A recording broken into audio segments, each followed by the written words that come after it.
तालिबान के खिलाफ बगावत, अफगान तालिबान मुखालिफ क़ुव्वतों का इत्तेहाद हो गया। आगे क्या होने जा रहा है? ये अफगान तालिबान मुखालिफ क़ुव्वतें कौन सी हैं? इस इत्तेहाद में कौन कौन से लोग शामिल हैं? आमिर भाई, एक बड़ी अहम खबर सामने आई है कि अफगान तालिबान मुखालिफ क़ुव्वतें इकट्ठी हो गई हैं अफ़गानिस्तान में।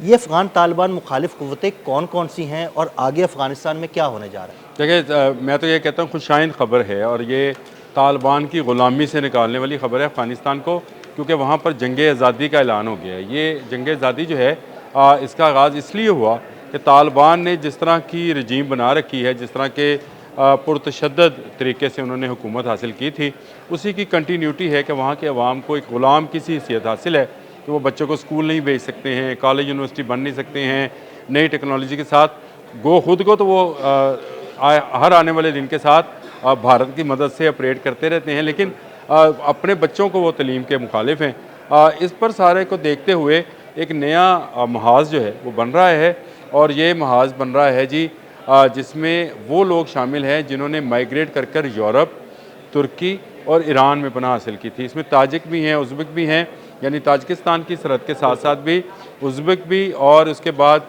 उज़्बेकिस्तान की सरहद के साथ साथ के लोग भी, और हज़ारा बरादरी के लोग भी। ये वो लोग हैं, हज़ारा वाले तो ज़्यादातर ईरान में गए थे, कुछ लोग बलूचिस्तान में आए थे, लेकिन ज़्यादातर अफराद जो हैं वो ईरान में थे। तो ये 3 मुल्कों के अंदर मौजूद लोगों ने आपस में इत्तेहाद बनाया है, जिसका नाम उन्होंने रखा है जी अफ़गान कौमी महाज बराए आज़ादी। बिल्कुल सही नाम रखा है, मैंने इसीलिए इसको जंग आज़ादी कहा है। जंग आज़ादी तालिबान से और अफ़गानिस्तान को आज़ाद कराने के लिए ये एक कौमी महाज बन गया है। आपको पता है इससे पहले जो नेशनल फ्रंट था जिसकी क़यादत अहमद मसूद कर रहे थे, उन्होंने भी पेशकदमी शुरू कर दी है, और उन्होंने ताजिकिस्तान की सरहद के साथ साथ बहुत सारे इलाकों को जो अफ़गान तालिबान के पास थे उनको उनसे छुड़वा लिया है। यानी एक तरफ से ये वो जंग है जिसका आगाज़ इस तरफ से हुआ है, और अब ईरान, तुर्की और यूरोप में मौजूद अफ़गान लीडर्स जो हैं उन्होंने आपस में इत्तेहाद बना लिया है, और उन्होंने कौमी महाज बराए आज़ादी अफ़गानिस्तान के नाम से तंजीम भी कायम कर ली है। इसमें जो अहम डेवलपमेंट है अदील भाई, वो बहुत सारे लोगों की शायद अफ़गान पॉलिटिक्स पे उस तरह से नज़र नहीं है। मैंने लेकिन आपको याद होगा हफ़्ता डेढ़ हफ़्ता पहले कहा था कि आपको तालिबान के ख़िलाफ़ एक मूवमेंट नज़र आएगी। बिल्कुल, ये हमने एक वीलॉग किया था कि अफ़गानिस्तान में खाना जंगी होने की सूरत हाल पैदा हो रही है, जिसमें आपने ये सारी बातें बताई। सारी मैंने आपको बातें बताई थी। अब भी मैं आपको बताऊं, अभी भी साबिक़ अफ़गान चीफ़ ऑफ स्टाफ हैं, मैंने नाम उनका लिख लिया, यासीन ज़िया जो हैं, इन्होंने साबिक़ गवर्नर था मोहम्मद नूर से रब्ता किया है, और ये जो हैं वो मुसल्लह वो अफराद जो भागकर मुख्तलिफ़ ममालिक में चले गए थे। ये वो लोग थे जो अफ़गान आर्मी में मौजूद थे, लेकिन तालिबान की फ़तह के बाद इनका कुछ तो गिरफ़्तार हो गए, कुछ को तालिबान ने बेरहमाना सज़ाएँ दी अपने मुल्क के लिए सर्व करने पर, और जो लोग चले गए थे वो अब दोबारा से इकट्ठा होना शुरू हो गए हैं, और ये वापस अफ़गानिस्तान में आ रहे हैं। बात ये है कि उनको एक अच्छा खासा इलाका जो है अहमद मसूद दे रहे हैं, और वहाँ पर उनकी फ़ौजें जो हैं वो तैयार हो रही हैं।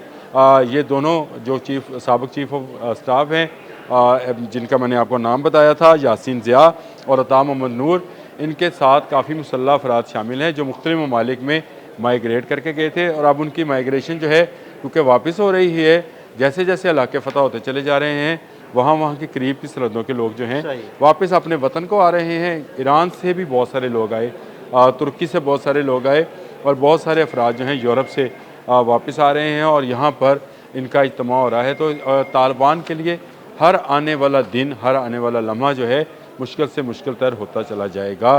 गो इनके मुज़ाकरात पाकिस्तान के साथ जो नाकाम हुए हैं, इसलिए ये सरहद भी उनके लिए अब महफूज नहीं है, लेकिन ईरान, तुर्की और ताजिकिस्तान वाली सरहदें जो हैं ये भी उनके लिए गैर महफूज। यानी भारत से हाथ मिलाना अफ़गान तालिबान के गले का फंदा बनता जा रहा है। देखें, बात तो पहले ये मैंने बहुत पहले कहा था। देखें, तालिबान ने जब हाथ मिलाया भारत से, तो ताजिकिस्तान से जो एयरबेस खाली कराई गई भारत से, वो क्यों कराई गई? क्योंकि ताजिक भी समझते हैं, और मैंने ये जो अभी आपको फॉर्मेशंस बताई थी उसमें मैंने आपको ताजिक, उज़्बेक और हज़ारा बताए थे कि ताजिक वो लोग हैं जो ताजिकिस्तान की सरहद के साथ साथ है। ये इलाका तालिबान से खाली करा लिया गया है, और यहाँ पर मुनज़्ज़म जो है हो रहे हैं आज़ादी के लिए, उस आज़ादी के लिए जो तालिबान से हासिल की जाएगी। और ये तालिबान से आज़ादी पहले भी शुमाली इत्तेहाद वालों ने हासिल की थी, लंबा अरसा तक हुकूमत चलाई थी, और उन्होंने बहुत सारे डेवलपमेंट के काम भी किए थे जिनको आकर रोक दिया तालिबान ने।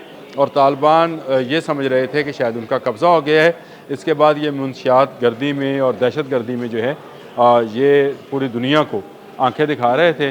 लेकिन अब दुनिया भर के लोग जो हैं, जो अमन चाहते हैं इस खत्ते के अंदर, उन्होंने इकट्ठा होना शुरू कर दिया है। वो उसमें ज़्यादा तादाद वो उन सियासतदानों की है जो भाग कर गए थे मुख्तलिफ ममालिक के अंदर। ये मुनज़्ज़म हुए हैं और इनका मुनज़्ज़म होना जो है ये तालिबान के लिए मैं समझता हूँ कि ख़तरे की घंटी नहीं है, बल्कि अब ख़तरा उनके सर पे मंडला रहा है। और इसकी बड़ी वजह यह है कि इन्होंने तुर्कों की बात नहीं, चले कतर की बात आपने नहीं मानी पाकिस्तान के साथ मुज़ाकरात में, आपने तुर्कों की भी बात नहीं मानी थी। तो इसलिए तुर्क से जो आपको सपोर्ट हासिल थी तुर्की से, वो भी ख़त्म हो गई। इस तरह ईरान, तुर्की और यूरोप के ममालिक, ताजिकिस्तान, उज़्बेकिस्तान, ये एक पूरी पट्टी है अफ़गानिस्तान के साथ साथ वाली। यूरोप निकाल कर सिर्फ तुर्की जो है उसको शामिल रखें। यूरोपियन ममालिक से लोग तुर्की में आए हैं और तुर्की से फिर वो अफ़गानिस्तान और ईरान के रास्ते अफ़गानिस्तान में पहुँच रहे हैं। तो ये एक बड़ा जत्था तैयार हो रहा है जी, बड़ी जंग की तैयारी की जा रही है। और ये महाज तो अब अफ़गानियों के लिए जो उनका मशरक़ी और हमारा मगरबी सरहद है, ये तो अब पूरी तरह कंट्रोल्ड में है पाकिस्तान के। ईरानियों ने अपनी सरहद के साथ साथ इनका दाखिला जो है बंद कर रखा है। इसी तरह तुर्क भी अब इनसे पीछे हट गए और अब इन्हें कतर की भी सपोर्ट हासिल नहीं रहेगी। तो ये तनहा हो गए हैं, जिस तरह भारत पूरी दुनिया में तनहा रह गया, भारत के इर्द गिर्द कोई मुल्क उसके साथ नहीं है, या यही सूरत हाल बहन ही उससे हाथ मिलाने वाले तालिबान की भी हो गई है। और तालिबान अब गैर महफूज हैं। किसी वक्त भी आप भारत से जो दोस्ती है वो कहते हैं ना कि गंदे अंडे की दोस्ती गंदे अंडे से ही होती है। ठीक है, तो ये दोनों तनहा रह गए, एक दूसरे के साथ दोस्ती करते सही कह रहे हैं कि इनकी आपस की दोस्ती जो है इनको तन्हाई का शिकार कर रही है खत्ते में।